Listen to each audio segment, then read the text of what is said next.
If you've been listening or reading our stuff for a while, you'll already know that the McLeod remedy is one of the biggest changes to the NHS pension in absolutely years. And there's been increasing amounts of information coming out, and we've summarized it all on our website at medicsmoney.co.uk /McLeod, which is spelled MCLOUD. So medicsmoney.co.uk /McLeod. But today we are reacting to the news of the compensation, which we've been waiting for ages. So this is going to help you if you've been affected by McLeod and you've had to pay for advice. And this is just a great summary of what you need to do and when you need to do it by. But you really need to get going because you might only have 1 year to sort this out. And as doctors ourselves, we know how busy you are. And we know that doctors love to leave things to the last minute, including ourselves. So you got to get going. So if you want to know if you're affected by McLeod, go to medicsmoney.co.uk /McLeod. We have all the information you need to help you there. If you need advice or where to get expert help, go to medicsmoney.co.uk /McLeod. And if you want to know the latest information, subscribe to our YouTube, subscribe to our podcasts, join our email list at medicsmoney.co.uk /join. But let's get into this really important episode about compensation. And if you've got any questions and you're watching on YouTube, drop them in the YouTube comments, and then everybody can learn from the answers that we give. Thanks so much for watching. Let's get into it. So we are back on the podcast and YouTube with Mr. Andy Powell, Specialist Medical Accountant, ASMA Board Member, and Medics Money Specialist Medical Accountant Extraordinaire. And we've got Mr. Graham Crosley from MediFintech, which means only one thing. We are talking pensions today because the NHS has just released some guidance about compensation for McLeod. So this is going to be of interest to lots of you. So should we just get straight into it and start with the basics of what is McLeod and who is affected? Yeah, sure. So this all goes back to 2015 when the reform scheme, the 2015 Career Average Revalued Earner Scheme, was introduced.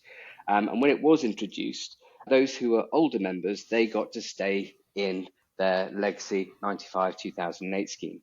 Now, this was ultimately declared as discrimination and went through all the courts. And now the government is in this position whereby they have to now remedy that situation. So as part of that remedy, what's happening is that transitional protection that people were given has been removed retrospectively.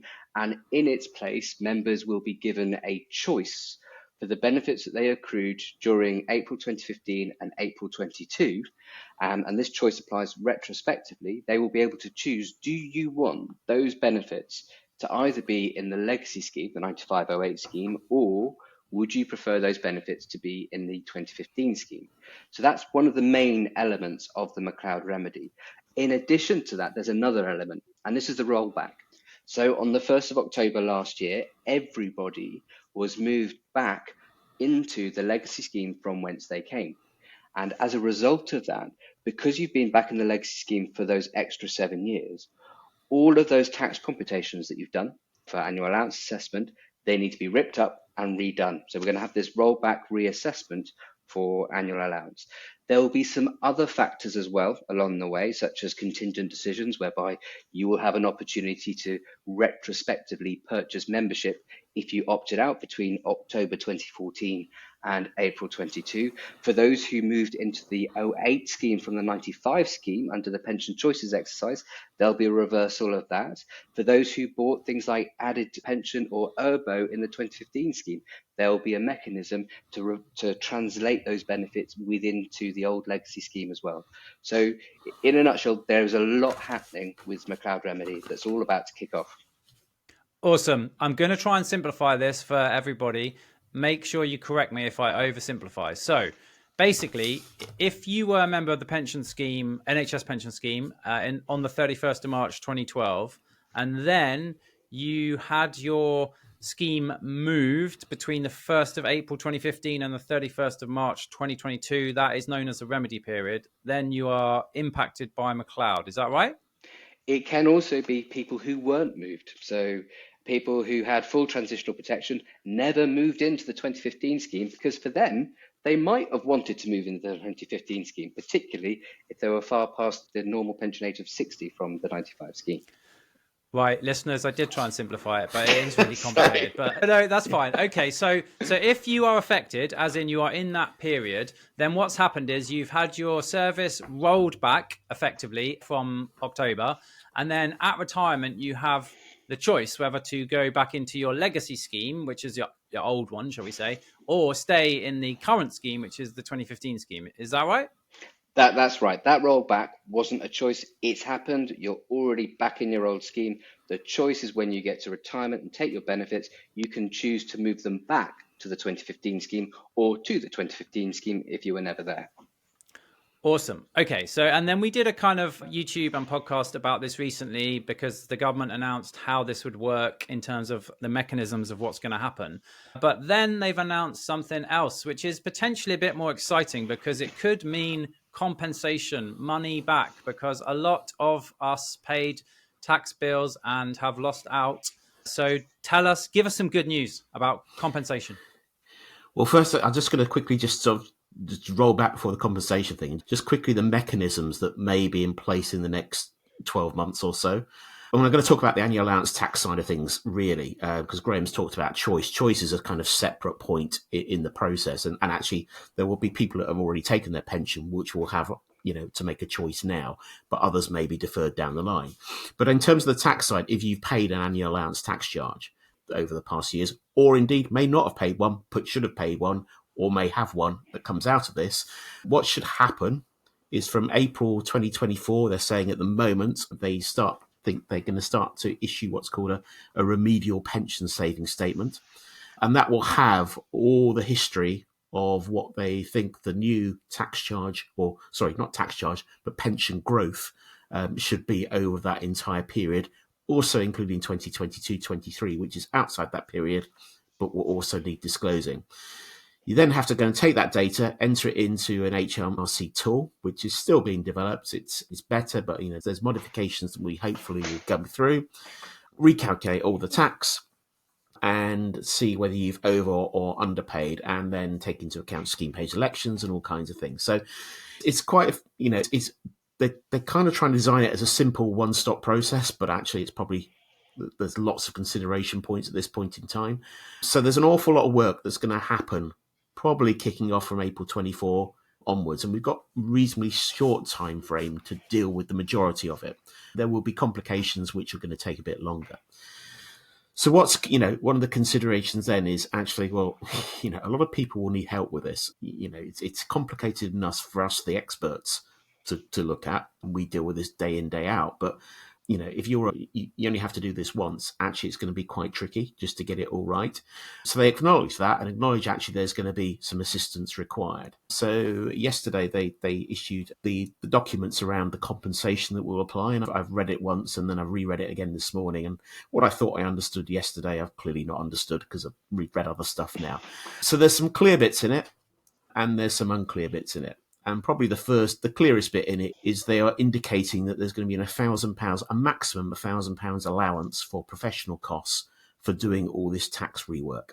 And that's going to be probably available. I mean, they talk about accountants, but I think the danger is it's not necessarily accountants that will do this. It's going to have to be the whole financial profession, really, because there's an awful lot of work to be done.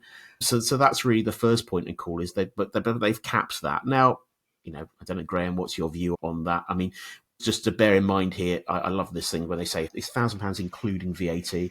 So actually, it's not £1,000 allowance; it's actually significantly less.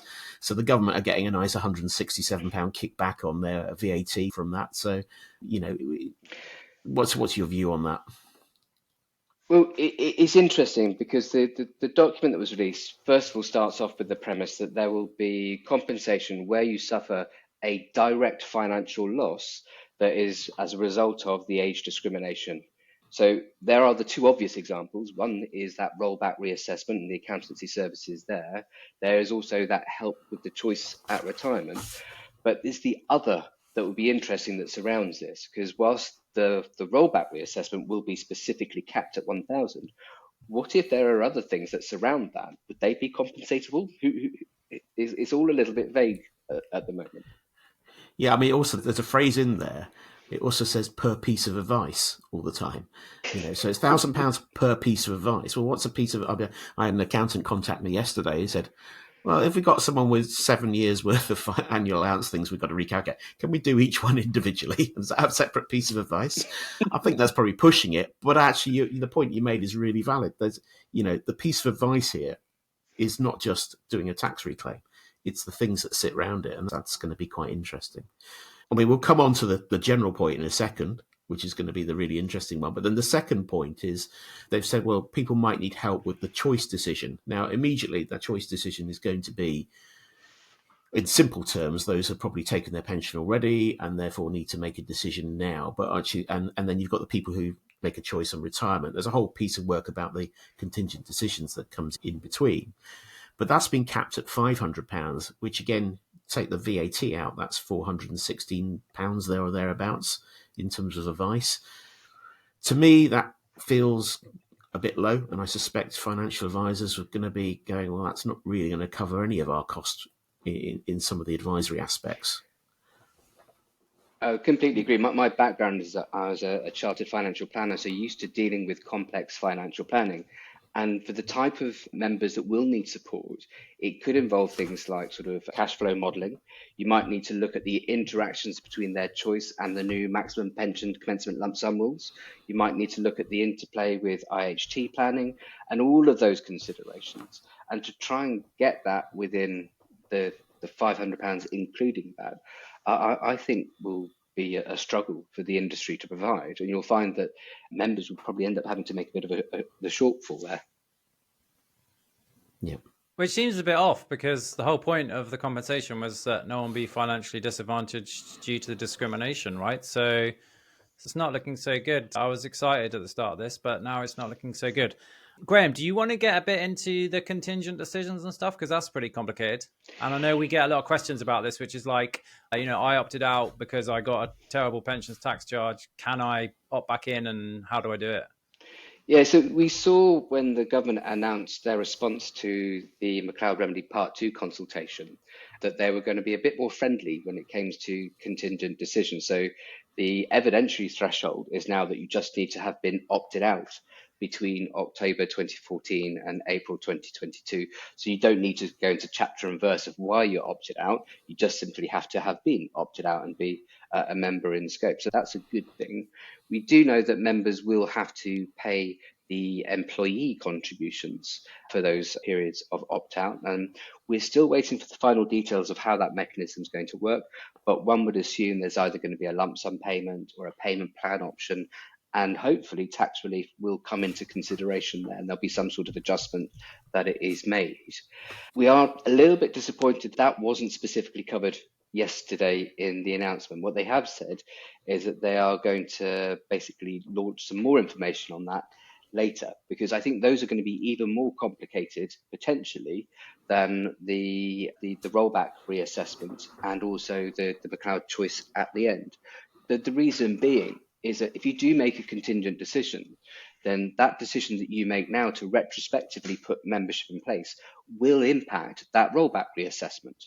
So you will need to know, well, if I do take X action and maybe put in some membership back in for 16, 17, 17, 18, does that give me less carry forward and therefore give me a tax bill in 2021? So you're going to need all of this extra information. There might also be implications with regards to your maximum tax-free cash at retirement and how much income you get in retirement. So I imagine that contingent decisions could become a very complex area. And as I say, disappointing not covered yesterday. And we are still waiting for the final details of how that's all going to work. So one of the things that was covered but vaguely, and it is vague, so we've talked about the tax recalculation, we've talked about the choice stuff, talked about contingent decisions. One of the interesting things I thought that picked out from there is it says you can apply for a refund using the cost claim back scheme if you paid for professional advice about the move to the 2015 scheme, which is no longer valid due to rollback. And, actually, when you sort of dive into the actual detail of the legislation that they've sent with it, it talks about the scheme manager considers that a direct financial loss includes payments to professional services for advice, so accountants IFA, but does not include a payment for information or services that, in the opinion of the decision maker, the applicant could reasonably obtain from the scheme manager of the NHS pension scheme or NHS BSA without charge. I think that's going to be a really interesting minefield, that one. If you think about it from the GP perspective at the moment, the problems of actually getting accurate pension records over the past few years for many people has been quite difficult. Equally with those in hospital service with, incorrect information in terms of service and all kinds of things that, Graham, you've highlighted time and time again over the years in terms of how to correct things that are wrong. To me, that's going to be really interesting because you're going to have situations where actually, well, they didn't provide anything or didn't provide the right information. A lot of financial advice has gone into getting that, correcting it, using that then on the basis of forecasts which are no longer valid. Are all those costs, do you think, are they going to pay for all those costs? It's going to be very interesting because you're quite right. There's been a number of members, particularly higher earners, particularly GPs, who have paid hundreds, if not thousands, over those 7 years, trying to sort of manage the taxation consequences of being in the 2015 scheme and having legacy benefits at the same time. If, as a result of this, those tax bills are suddenly disappeared, well, we've got the compensation under the rollback assessment, so that's fine to cover the tax. But those individual costs that they've paid for that professional support, I think it would be very hard for the scheme to argue not to cover those because there is no way it would be reasonable that the scheme could have provided that information. They don't now. They definitely wouldn't have done back then. Yeah. Yeah, so I think that's going to be I guess we're going to have more clarification. I hope it's not going to be at the point people try to submit claims. I mean, the interest of the claim document's quite good in that it allows you to get maybe a letter from your accountant or advisor which sets out the costs over the years, rather than actually having specific invoices going back that specifically charge. Because, I guess from an accountant's perspective, when we bill a client, it's a composite bill of X, Y, and Z services all thrown in, one of which, over the last umpteen years, annual allowance tax charges is quite significant. So, yeah, that's going to be, I think, going to be an interesting. I mean, something you mentioned to me yesterday, Graham. You felt perhaps they left it a little bit vague here because they didn't really want to open this can of worms, but I suspect they're going to have to open it. Yeah, I think what will happen is early on we'll see quite a few sort of test claim forms just to see what can and can't be sort of achieved. Now, under the process, if you make a claim and it's actually been rejected, then you can get that claim reviewed. If that review is then unsuccessful, you can escalate it to their management, and their management will then make a decision. And then from there, you can even escalate up to the ombudsman. So it'll be interesting to see if we have any rejected claims going all the way up the chain of complaints in order to try and get final answers on this. But I imagine there'll be quite a bit of resistance from the scheme when it comes to compensation payouts because they'll want to try and reduce losses as much as possible. Yeah, you mentioned the ombudsman. I know that several GPs have made successful compensation claims against PCSE Capita to the ombudsman and have compensation paid. We've got a podcast about it from about 3 years ago. Search the archives. But yeah, that will be super interesting because speaking as a GP, our pension record data is really difficult to get. And, I've paid for advice because I couldn't get the data. So somebody modeled it based on my income. And of course, it's easy to model for an expert, but that cost me a lot of money. So was that information reasonably available from the scheme or whatever the wording Andy said? Well, in my case and lots of other GPs' cases, definitely not, because Capita didn't even know what was going on. So yeah, that will be super interesting. Okay, so imagine you're listening to this, you're in that remedy period or affected by the McLeod. What should someone do now and from April? Like, give us some sort of takeaways to do. What do we need to do, like, if we're affected now? So, firstly, if you receive any documentation over the next month, year, of anything from that's to do with pensions, the most important one is this remedial pension saving statement. So it should be fairly clear that it's called remedial pension saving statement, and it should then have a big table of lots and lots of numbers for lots and lots of years on, which will be the clue. That's what you need to do about it. Do not put that in the drawer or in the to-do pile to get round to dealing with it. The reason I say that is there is quite a short window actually for once that's been issued for both making the correction but also making the compensation claim. You've only got 12 months to make a compensation claim from the issue of the remedial pension savings statement. So get on it quickly. It's one of those things that just deal with it. Now, so that's, if you're talking to your advisor, whoever, someone like MediFintech or whoever you've used previously, then get on to them, but don't do nothing. To me, the other thing you could do at the moment is just make sure your house is in order. Something your pension record side, is, if particularly again on the GP side, if you can try and get your pension record up to date, at least to 21, 22, you can't go beyond that as a GP because the 22, 23 forms submission process is only about to kick off. Either today forms are meant to be coming out or in the next week or so. So you can't get 22, 23, but up to 21, 22, if you can get your pension record up to date as a GP, if you're in a hospital service, hopefully it's a bit better than that. And then I think the other point is to be able to submit this data, you have to do it through the government gateway. And the government gateway is basically your interaction with HMRC online. So if you have never signed up for a personal tax account or signed up for government gateway, I would get on that now. Actually, personal tax accounts, maybe we should do a separate YouTube on this, Tommy.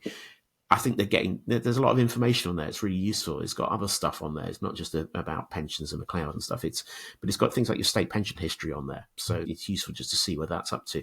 It's got your tax calculations on there. It's got your tax codes on there if you're in employment, and you can do things like making claims for professional subscriptions in there as well if you're just in employment.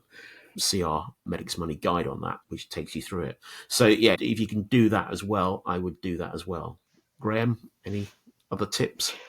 I would endorse that very much about sort of getting your house in order. The one thing about your pension record, because it makes much more sense to make sure that this is done with an accurate pension record, and the amount of errors there can be are legion. We did a YouTube video on this previously. So yeah, please do download your sort of annual, or speak to NHS Pensions, 0300 330 1346, and ask for your annual allowance and service and pay extract spreadsheet. The second part has that complete record of everything they hold about you, about the jobs that you've done. So start date, end date, pensionable pay. If you're on less than full-time contracts, it's got the standard hours as well as the part-time and the number of sessions that you have done. And check that against your CV just to make sure that it all matches up. We've saved millions of pounds by correcting those types of errors. And the second bit is because you're going to need your historic tax data. So what your threshold income was and everything else. So try and sort of gather up those tax returns or tax computations you've got for those whole 7 years. Because when you get this pension savings statement, it will give you what the 7 years growth was before these changes. It will also show you the 7 years after the changes, and it will also give you the 5 years before that for carry forward purposes. But what they don't have is all of the rest of your tax data. So you're going to need to supply that information. So yeah, and if you can get that done now, it will save you a job later on down the line. I do think this 12-month window must get challenged because it's an awfully short time for a lot of work that needs to be done. And of course, when it comes to the choice, well, we'll be there for years on that because there'll be many members who won't be retiring for many years now that will be given that McLeod choice. I'd reiterate that point about tax calculations, and particularly if you've just done your own tax returns, then you would be the only person that's got access to data. But if you have changed accountants over that process, that 7-year process, you may have joined a GP practice or something like that, then you may have had your tax done by different accountants, and your current accountant will not have all that data. So yeah, whatever you can do to pull together would be useful. Yeah, and that's all stuff that people can do themselves, like now. And then if they do need help, they need to use a specialist medical accountant or an expert financial advisor who's used to dealing with doctors. This is complex stuff. No offense to the mum and pop accountants out there, but they ain't going to cut it. Like, just because your brother's friend's always done your self-assessment and he also deals with high net worth individuals who work in banks, okay, they're not going to be suitable for this. So you need a specialist. But that's all stuff that you can do themselves. And then if they do need help, when they come to you with all those paperwork all in order, dream client, right, for you guys, because it's just going to make it easier and potentially cheaper if you don't have to chase all these bits of paper around. Very much so, but I'd also reiterate there is this compensation amount available. So whilst you might have the capacity to try and do this yourself and try and use the HMRC calculator, why risk it? If you can get a specialist that can support you and have that paid for by the scheme, because it's the scheme's that the government's issue why you've got this exercise to do, then rely on that and lean on that professional support. Brilliant. Awesome. It's so great for you guys to come on here, give your expertise at super short notice as well, spinning this up. It's 24 hours after it was released. So thank you so much for that.